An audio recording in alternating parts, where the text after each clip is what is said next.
Привет, друзья! Представляю на сегодня первый ножик. Видим кожаном, конский волос. Кожа у нас простая.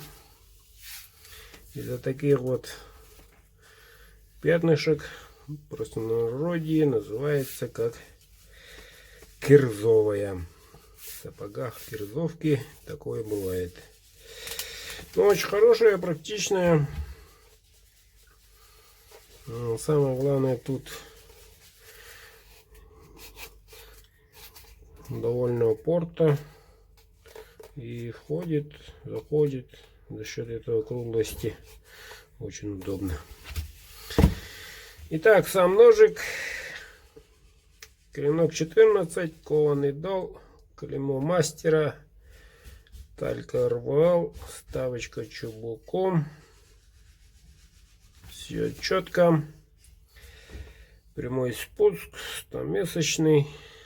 Ну и рукоять длиннее чуть. Кончик в один палец.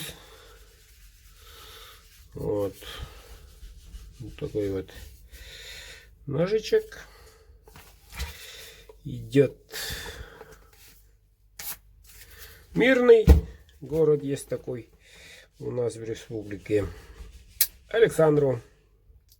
Сегодня правлю